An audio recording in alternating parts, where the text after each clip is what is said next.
Hey guys, welcome to another installment on how to paint your rifle. Today we're going to go over a very popular type of camo, which is M81, God's Plaid.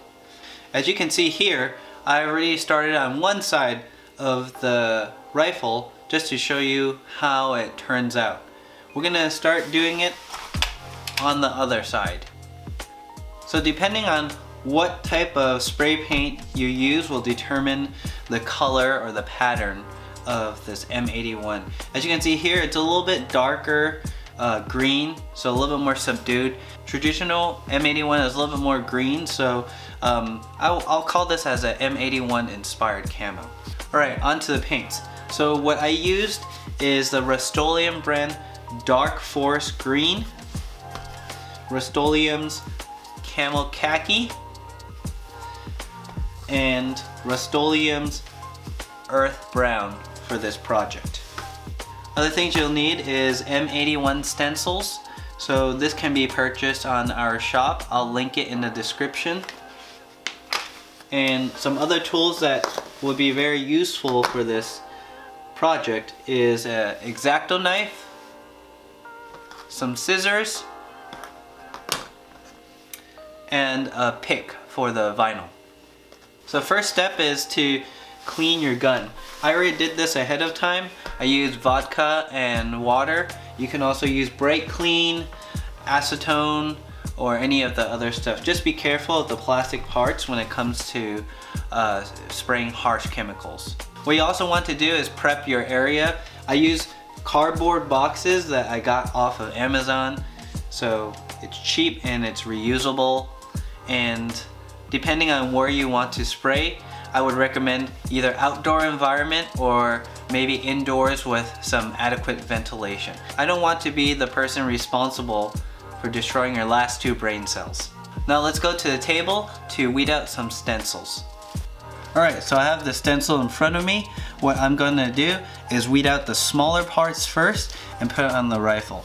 If you learned nothing here today about M81, a good takeaway to do a pretty good camo job for M81 is to remember a quarter of it should be black, or 1/4 should be black, 1/4 or 1/4 should be tan, half of it should be about brown, and half of it should be about green.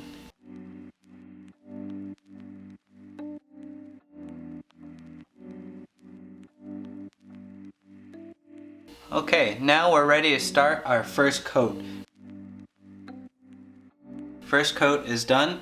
We're gonna let it dry for about half an hour-ish or until smooth to the touch, and we'll continue on our next step. Okay, seems like everything's dry to the touch. It's been about 30 minutes. Next thing we're gonna do is apply the second layer of stencils. Alright, we're back on the table. We're gonna apply our second layer of stencils onto our rifle, and a good rule of thumb is to keep a quarter of the rifle tan. So a quarter of our rifle is covered in tan stencils, so we're gonna spray the next layer, which is the earth brown. Now that the brown layer has been applied, we're gonna wait another half an hour. Alright, half an hour has passed and everything seems to be dry to the touch. So what we're gonna do is go to the last step, which is to put the final layer of stencils to capture the brown. Back on the table, we're gonna put the last of the stencils. As I said earlier, we want about 50% coverage of this.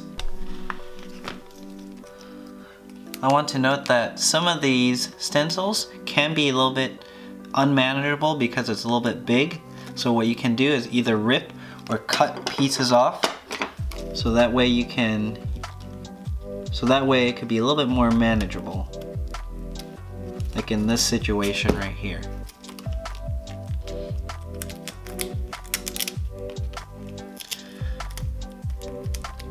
Alright, as you can see here, we use most of the stencils. But as a courtesy, we leave a little bit of vinyl here for you if you want to create more stencils. So you can get a Sharpie and then kind of make random shapes if you really want to use for other parts of your project. So over here I kind of drew a little bit camo patterns. I could cut that out and put more of it if I really wanted to, but I put about 50% or more coverage on this, and this seems sufficient for the brown, and we're gonna put it on the cardboard and spray the final color, which is green. Alright, last process is to spray the deep forest green. Now the last layer has been applied. We're gonna wait about 30 minutes for it to dry before we pull all the stencils off to reveal the final product. So everything's dry. Now is the big reveal.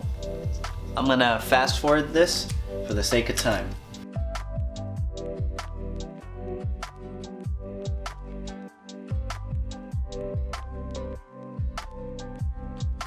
As you can see here, here's our final product.